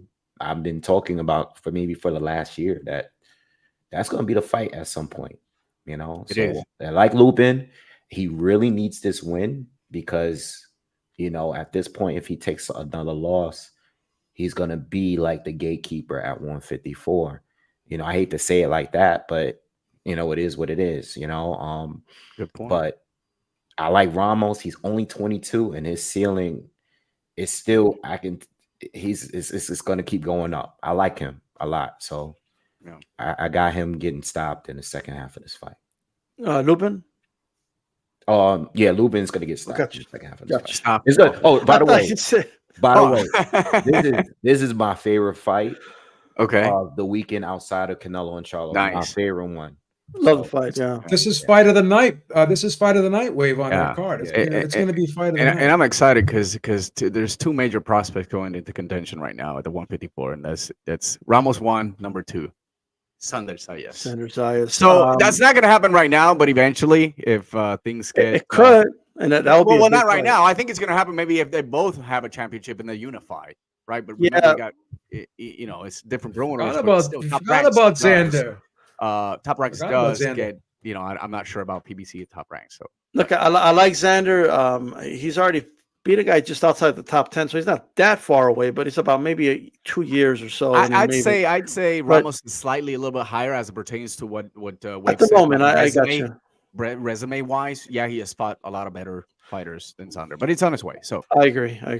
Look, not only do I think Jesus Ramos is going to win this fight, I think he's going to dominate this fight. I think it's going to be a one-sided fight. I don't think it's going to be close. And I'm not saying that because I think Lubin is a good fighter. I think Ramos hits harder than the Tower and Inferno. I'm not going to say it's harder than Jermell, but he is a solid puncher for sure. The jury's still out on how hard he hits, but those people calling the Spencer fight 50-50, I said they were crazy. He dominated that fight. Those people, I'm with you, Rave. I got almost 4-1 odds and a knockout. I was like, what? Let me take this right now. Shit, this is easy money for me. Okay, the guy didn't even hit him with everything he's got and dropped him, right? So had a very wide decision win against Mendoza. Mendoza probably gave him the best fight out of everybody, right? But that shows you the quality of fighter. Santa Maria gave him a lot of trouble. Yeah, that was a good fight as well. Yeah. But here's the thing. Jesus Ramos, young. He's still a young guy. He's not in a rush either. I asked him, like, are you kind of like annoyed that Mendoza's getting a shot before you are? He said, nah, like, Mendoza earned it. He got the win over the Tower and Inferno, and then I'll wait for my shot. Like, he's not in a rush here. He's trusting the process. He's getting better every time. He went to go spar with Terrence Crawford, okay, to help him prepare for fights. He's working with the strength and conditioning coach of Terrence Crawford right now. This guy has all the resources in the world, and I'm telling you right now, he could be the heir apparent to represent Mexican boxing once Canelo's out the door. And Canelo wins or draw this Saturday. What do we have him for? Maybe 3-4 more years at the most. That's I don't know how long he's going to be around, right? Jesus Ramos, so well-spoken Spanish, Mexican American, but he can, he goes to Mexico a lot, and this is a guy who could be a superstar. But he has to win. Obviously, all that can be destroyed with a loss on Saturday. They're putting him on the pre-main for a reason. There's a reason for it. It's what he wanted, and this is a huge fight for him now. One can argue, will the pressure get to him? Well, if you're destined for greatness, the pressure can't get to you. Otherwise, you're just not destined for it. I got Ramos winning this fight big. I got him winning in total, complete annihilation. I will be shocked if this is remotely a close fight. I will be shocked. I honestly believe that, and I'm with Manny. I think 3-4 fights down the line, or years, like 2 years down the line or so, Xander Zayas versus Jesus Ramos, Mexico versus Puerto Rico. That would be a huge fight. But before Xander's even in the picture, I don't think Jermell's going to come back down. I don't think Crawford's going to fight anybody else other than Canelo, maybe Jermell at this point, the winner of that fight. So I think Jesus Ramos, Tim Tszyu is going to naturally be talked about. I think Tim Tszyu is going to take care of business with Mendoza, and that's going to be people are going to just start talking about it. Whether it happens or not, I'm not sure. I think Ramos is looking to go another route, maybe, but we'll see. I don't know. They want to put him in there with Tszyu. It's so young, but I don't know. Right? That remains to be seen. But with that said, let's go ahead and talk about the main event, the fight that nobody saw coming earlier this year. Even when Canelo signed with PBC, nobody thought this was the fight that was going to happen. Nobody. All right. But we thought it was Jermell. It ended up being Jermell. And then we're like, well, what the hell is going to happen with the Tim Tszyu fight? That got ruined. But here we are. All right. We have Jermell Charlo, Canelo. They're billing it as Undisputed versus Undisputed. Although Jermell will be officially stripped of his WBO belt the moment he's announced in a fight. Just want to put that out there. But nonetheless, the fight is what it is. Joe Habib, talk to us. How do you see this fight? Well, it's amazing, and I know I'm not the only one to say this, but when you see the two of them together, like Jermell does look bigger and probably is naturally bigger, but for whatever reason stayed at 154 so long. It's amazing how he was able to stay at that weight. He actually turned pro at 147, and Canelo turned pro at like 140. So he's smaller. But with all that being said, I don't think the size is going to matter. I think what it all boils down to is the two styles and the skill level of both guys. Jermell, we've seen him, struggle against guys like Tony Harrison, struggle against guys like Castano, and Canelo is better than both those guys, right? Different style, but he's better than both those guys. And even in the second fight with Harrison, he kind of struggled a little bit. I think both the Charlos, they don't like fighting on the inside. They need space, right? Jermell, as of late, really hasn't shown a lot of movement in his fights, right? He's kind of been stationary, throwing one or two punches at a time. Hasn't really been fighting at a fast pace. Just really looking to land power shots these last couple fights. And Canelo loves a guy like that who's not going to fight a fast-paced fight, who's not going to throw a lot of punches. That's the pace he loves to fight at. And I don't know, is Jermell gonna flip the switch and turn into that volume guy? Is he gonna really change everything up for this one fight? I don't know. And then he said something else that was kind of bizarre to me, that layoffs don't mean anything as long as you're in a you go in a training camp and you're training. Yeah, I don't know, man. I don't know, because you had an injury, you were rehabbing. You probably weren't working out and sparring for a long period of time, so there could be some ring rust in there. And Canelo, physically, from what I've seen, he looks better than I've ever seen him in recent fights, right? In terms of just looking at him, training and all that, and just how his body looks. He looks good, looks rested. Said he went through some rehab to work with that hand, that wrist that was bothering him before, the one that he got surgery on. Says it feels better. He looks better. I just think the problem is going to be Canelo once he gets on the inside, and he's really good at getting on the inside. I think the feints, I think the upper body movement, I don't think Charlo's seen anyone as crafty as Canelo, and I think that's going to be a problem. I can see Canelo getting on the inside. I can see him really, really ripping that body. I could see him really, really wearing Charlo down. I think Canelo stops him. I think he stops him in 9 rounds. I really do. I think Charlo, from what I've seen these last couple fights, fighting that way is not going to work against Canelo Alvarez. So I think Canelo Alvarez, people can say maybe he's slipped a bit, but even if he has, I think wherever he's at right now is still going to be good enough to get Jermell Charlo out of there. So I'm going with Canelo Alvarez by 9th round stoppage here. Big stoppage win. All right, Lyndon. Canelo will be defending again. I think this is his 3rd defense now of the super middleweight undisputed crown. It'll be the first in the 4-belt era. Will he accomplish that?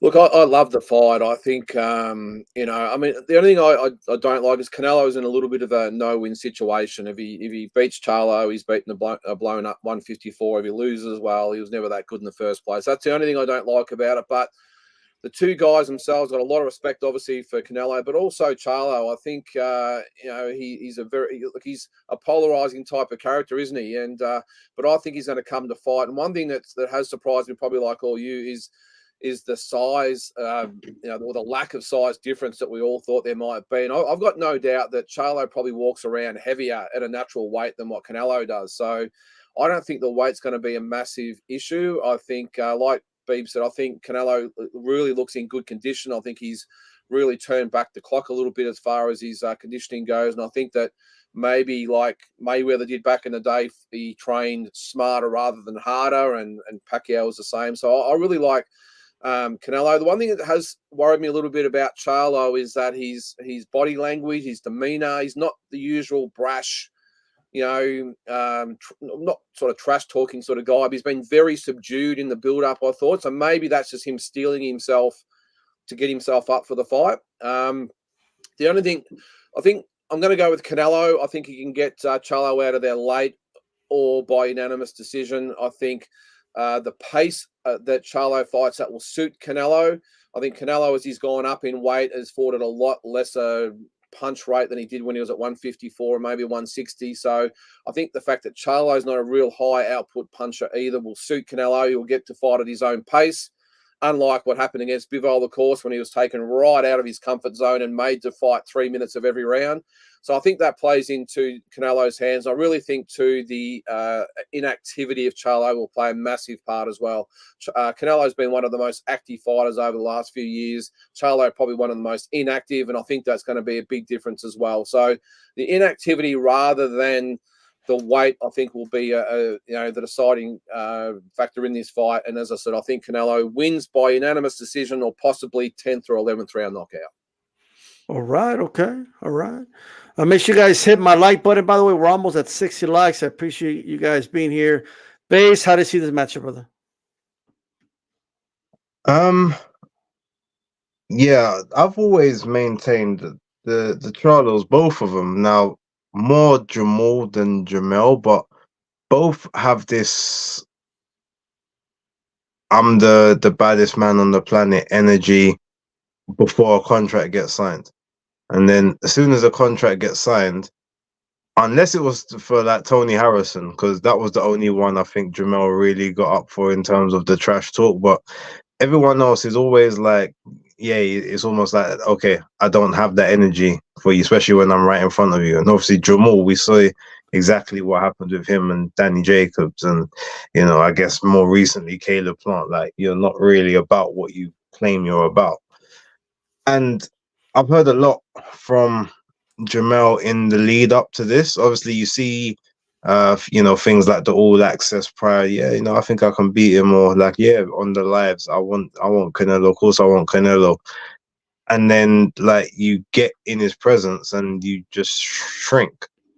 I don't like a lot of that. I don't like a lot of the things I've been hearing where him talking about, oh, it's really hard to to actually go to super middle, and like I can't train the way I used to train, and it's just really difficult to build a super middleweight frame. And it's like, I'm hearing all of this, and it's like your excuses are pre-made before the fight's even happened. I don't want to hear how difficult it is to build into a super middleweight frame. You do a little bit less cardio than you normally do. You lift a little bit more weight. Not a huge amount, but a little bit. And ultimately, if you're saying it's difficult to kind of, I guess, be in that frame, well, then don't go all the way to super middle. Go to 161. That's closer to where you naturally fight at. So fight where you feel comfortable. So there's just a lot of things I'm hearing which are just making me feel like the excuses are just being readied, by the time the fight ends. And, I was there to be great and blah, blah, blah. Ultimately, and the weird thing is, it's like, all right, I can get nervous. Nervousness is good, especially in a big fight like this, because it can either switch you on and keep you sharp, or it can make you capitulate. But the way you look at it realistically is, no matter what happens here, you're in a no-lose situation. Like, you don't have an O to protect. No one truly believes that you can go up 2 weight classes and beat this guy. So you should be the best version of yourself. And at this point in time, I don't hear someone that feels they can be the best version of themselves. Someone who probably kills themselves to cut all that weight down to 154. You've now got a lifeline. And I don't like the energy. I saw the shaking yesterday when he took off his hat and turned it backwards and took off the glasses. I saw his hand shaking. I saw the second stare down between the two of them where he looked very apprehensive. It's almost like he realizes, oh, I've been talking all this for the longest time, but it's here now, and I'm not sure. So look, all of that can possibly mean nothing at all, but I just don't like the signs I'm seeing. And in that press conference, when I heard Canelo just several times to some stuff that Charlo was saying, yeah, I think it's gonna be a bad night. Especially when he started talking about, he don't rate my skills. He said that I haven't got skills. I need to prove to him I got skills. So I just, I don't know how it ends, at this point in time, but I see it being a bad night for Jermell Charlo. Man. By the way, you guys are awesome. We got about 70 people on here. We're close to 70 likes. Hit that like button. I definitely appreciate you guys being here listening to us. Manny Marrero, Canelo said, and it touches to what Bass talked about. He said, he's being all nice. I don't like fake. I'm still going to come after him. He's been talking all that shit. He don't respect my skills, he said, right? Canelo's basically calling him fake. Says, you're acting fake right now. This is not you. Right? What do you make of it, bro? And who do you think's gonna win this fight? Well, he's been acting like that since he got the fight, and it's all about the money. It's all about the payday. That's about it. He's never gonna get a payday the way he's getting it right now, and so he's just grateful for the opportunity. He's got the win-win situation. You win, you're great. You lose, you're still great, right? Nothing different from that. However, you know, it's funny because I think the strongest words that Charlo has said throughout this press conference is, I'm a lion. And I love the comeback from Canelo. It's like, you know, I don't know what animal you expect me to be, but I'm going to be that animal. You know what I mean? I'm going to be that animal. So I don't know. I mean, this is Canelo not trying to get things in his head, but this is Canelo wanting to feed more from the opponent. And so, yes, there's a lot of respect, right, when it comes to what Canelo has done, and also Charlo. I don't think Canelo respects a lot. You know, that's why he never fought him when he moved up to decided to go 158. There was a lot of talks about this fight even before he decided to anchor himself in the 168s. And that's where he feels comfortable. Hey, you want it? Come get me. You're getting the payday. You're getting the opportunity. You're getting the shot. And you know what? What a better way, and I said it before here, D-Style, what a better way to come into a new promoter and start fighting what people call the face of PBC. Face of PBC, the Charlo brothers. You know what I mean? So it's not Deontay Wilder anymore. I mean, it's just those two guys that they don't fight, that all of these organizations, they're in favor of them. They don't strip their titles because they're not fighting mandatories. And you know, even his brother, Jermell, he hasn't fought in a couple of years already. He's got a lot of issues. And now you have someone he entertained us with the Castaño fight. And I think Castaño's been one of the guys that has really, really done a lot into Charlo. And you know, I got to give it up to him. He came in the second time and he was amazing. But you know what? I just don't see him that way. He's just going to go out there, collect a check. And guess what? That's when catastrophe is going to hit. And I'm going to say it. I mean, there's a reality of what I want, and there's a reality of taking both talents and measure things. I don't want to hear the fact that, oh, I have to move up, you know, divisions and weights and all that shit. I mean, Kit was just on point on that. I think you took the fight. You got to be quiet. And I think that's what he's done. I'm just going to collect the paycheck. Whatever happens, if I can connect them, great. If it doesn't, you know what I mean? It's Canelo Alvarez. And the haters are still going to talk about that. So, I want a knockout, and I really do. I've never been a Charlo fan. I just never been either of them. I just personal experience with them. But you're not Lions only. You're not Lions only. No, man. I mean, I'm sorry. Not even a picture. I mean, he rejected us totally. No. Anyway, so I just don't like the way they approach the people, the hype that they have themselves to be like, I'm the best, we're the greatest, you know what I mean? Just compare resumes right now. But at the end of the day, he's still going to say, well, I moved up to weight divisions and, you know, he fought a stronger guy to 168. And yeah, I keep saying that Canelo is not at its peak. I don't think the Ryder fight was all that Canelo could give, but I think right now he's definitely going to do that. I can't wait for the fight to finish because then we're going to hear it. But the plus side of it is he's got more fights against PBC. And then eventually we're going to see the fights that we want to see. That's what I like about these guys, that they go after what they really want. And essentially, and I keep saying it, and I know people keep bashing me on this, but Canelo wants to finish this, and he's going to end his career, most likely, last fight, against the guy that they feed him lately, and that's Bivol. And so he's just really working his ass off in all aspect of himself, the way he's approaching, learning English, because he wants to go out there and make sure that this is a huge fight. And then they all get the money's worth. So great job on PBC on putting this card. This is the first time that I'm going to really happily just not even care about the budget, that I'm going to really pay for this card, having people over. We're going to have a good time, and it's going to be great. Canelo, 7th round knockout. Look, Nasset. Oh, we're already there. Look at that. 70 likes. You guys are great. Check it out. Boxing Wave. Do you sense a different energy from Jermell here? And do you think it's going to play a factor in the fight? First of all, I mean, the Charlo twins are my guys. And I even hated to do a breakdown on this fight because, when I started this channel, I was watching them very, very early in their careers. They reached out to me. I linked up with them. They gave me my first interview, one of my first interviews. I'm not sure where we're at today because I don't like to keep my mouth shut when I feel a certain way, when I see stuff going on. But I hope Jermell wins the fight. I'm glad he got the opportunity. With all that being said, there was no point at 154 when they were both there that I ever thought Jermell was better than Canelo Alvarez. At no point. I know a lot of people are talking about size, weight, and all this stuff, and I think, listen, Jermell could be walking around bigger than Canelo. I mean, when's the last time Canelo fought anyone smaller than him?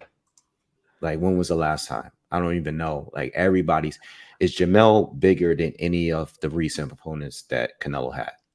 At bare minimum, he's the same size. Everybody's been bigger than Canelo over the years. Win or lose, all these guys were always bigger. You know what I mean? So the whole size thing, throw it out the way. Is Jermell more talented than all of these other fighters? No, he's not. He's not better than Triple G, at least not in the first two fights. You can argue a third fight, but at least at the first two fights, he's not. Bivol, Kovalev, even if he was drained, it's just levels, And when I look at Charlo and even going into the first Castano fight, I didn't even think the Castano was a great style matchup for him. I thought Castano was very underrated going into that first fight. Now I've never picked against Jermell until now, but when I look at his fights, they are very competitive against guys that Canelo would just walk right through. And Castano is a very, very good fighter, but Canelo is like him on steroids. And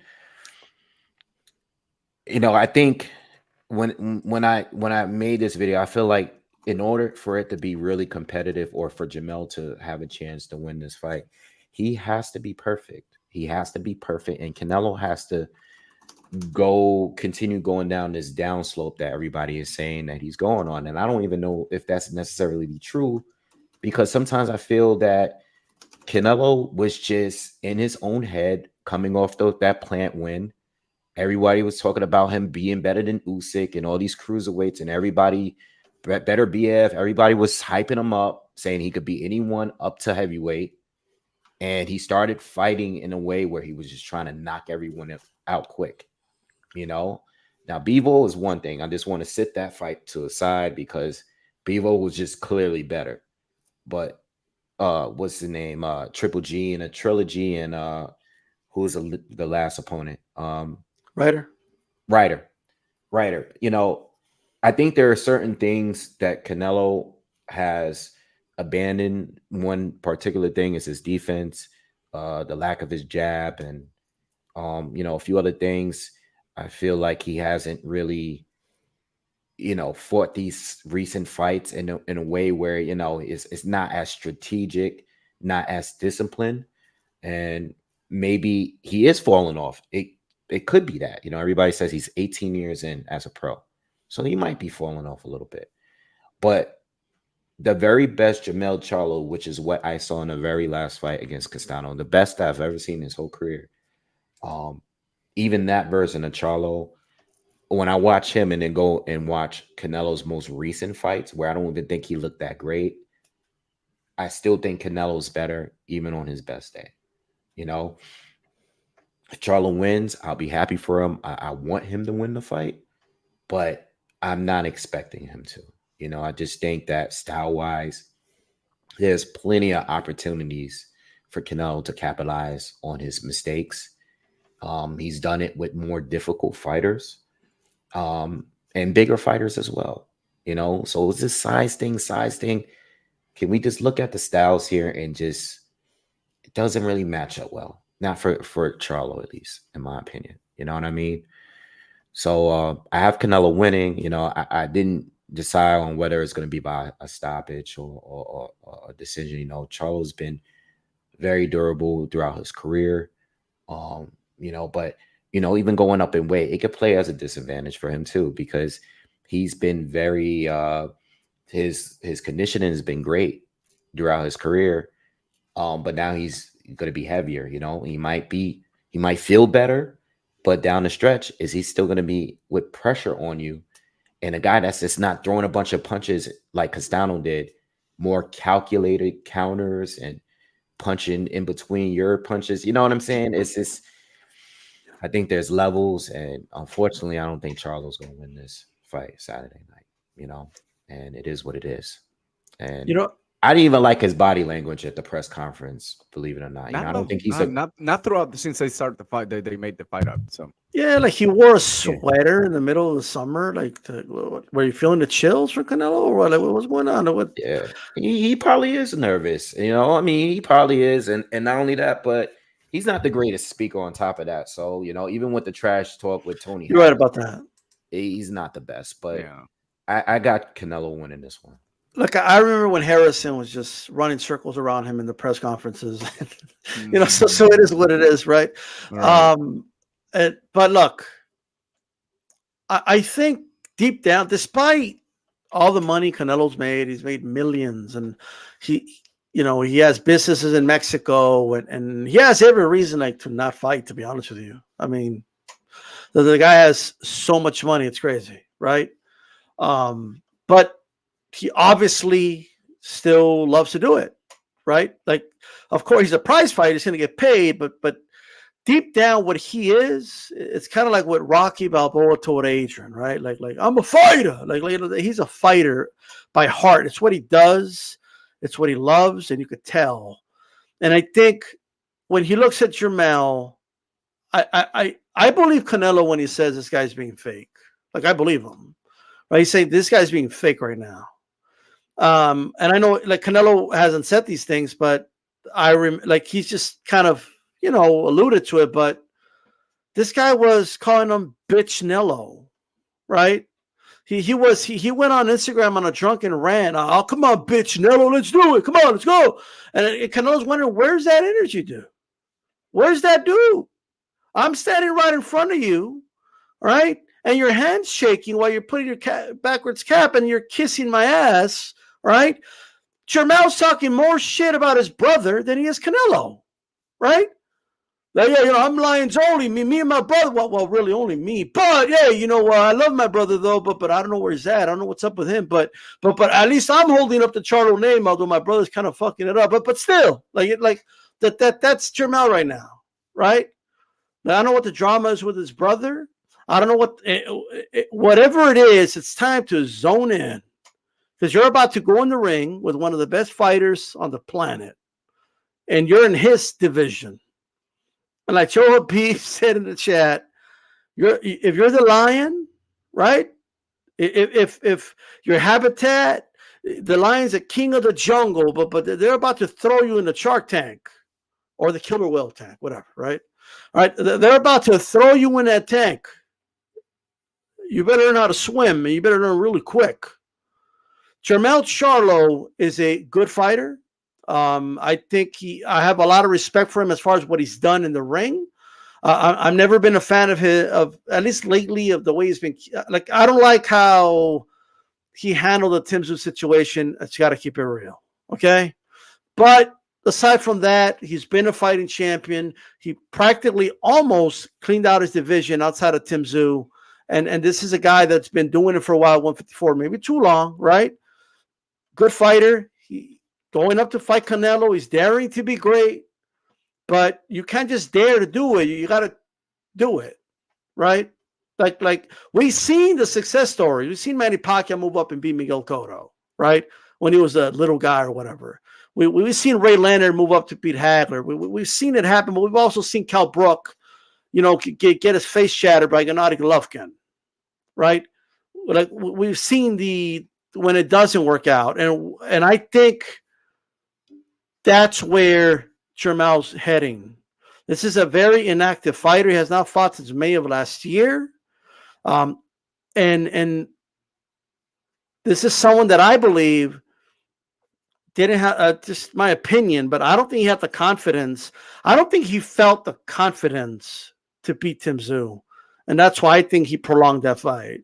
And of course, he's going to go the Canelo route because, hey, you have more reasons to say why you lost. I moved up to weight classes. It's Canelo. He's a lot bigger. It's a bigger payday, right? But I think it speaks to his confidence, in my opinion. I think this is a fighter that is realizing the moment is here.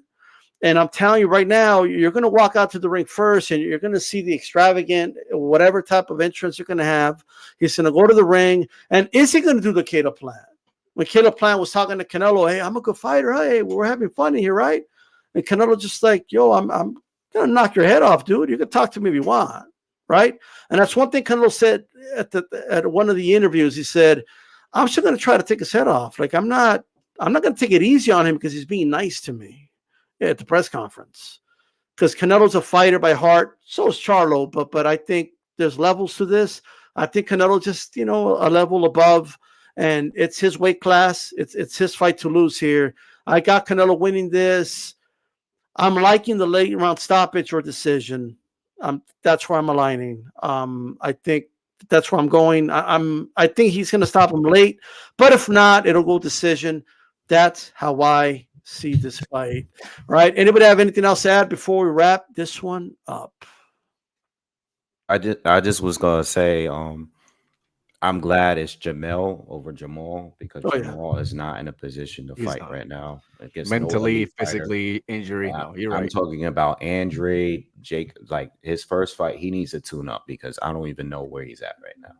Especially mentally, and that divorce going on. Wait, you think he comes back in the beginning of next year? Oh, I'm sorry to interrupt you, man. I didn't mean to cut you off. Yeah. I think he's gonna come back, but some of his interviews don't look right, man.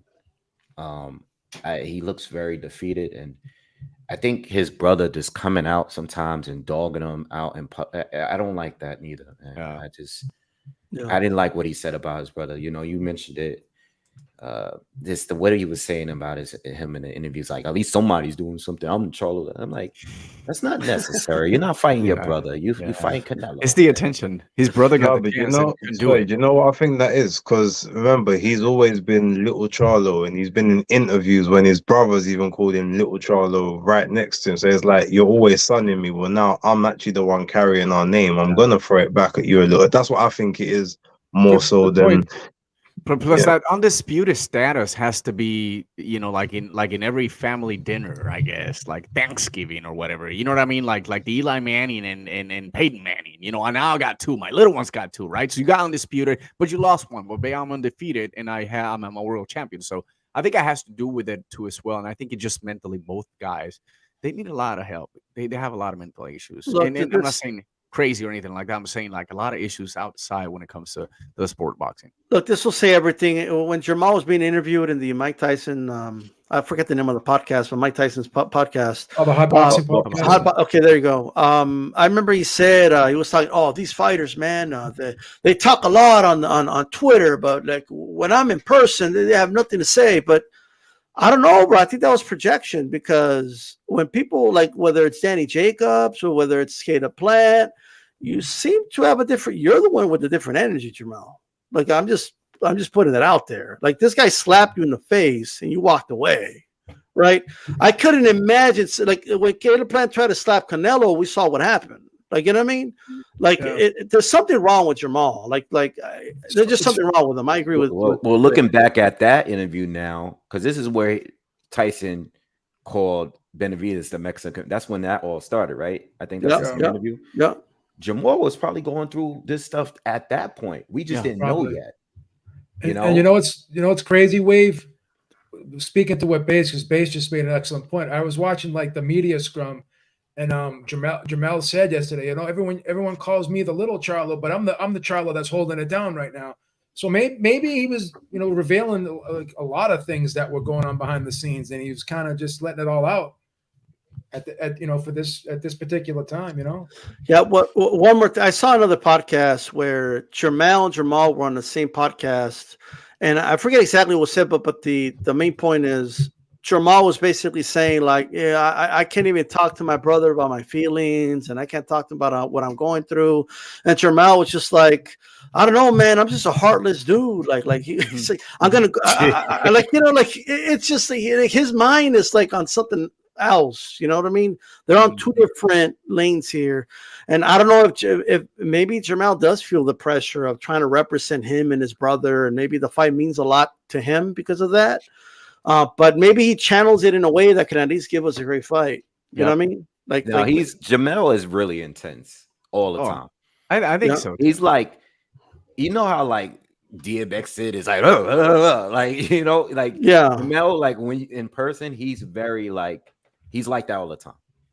And honestly, I think he's gonna have great moments. I think he's, he doesn't want to get caught up in the ropes like he did with Castaño, but I think he's gonna have good moments. He's gonna give it all. He's got nothing to lose. So I think there are gonna be some rounds that we're gonna see like, wow, but can he sustain that to every other round and be able to capitalize on? Canelo makes few mistakes here or there. The only way you can beat Canelo is be ball style. That's it. But if you're trying to be toe to toe, that's where you're gonna get caught out with that uppercut. Yeah, it's going to be a good fight. Look, I want to thank everybody for coming on. Make sure you subscribe to everybody on here on the panel. Really quick on the poll, 89% to 11% and 65 voted there in the chat. Think Canelo is going to win. We ended the show with 81 likes. I appreciate you guys. This is D-Style Boxing. Keep it boxing. We're out of here, guys. Peace. Hey, guys.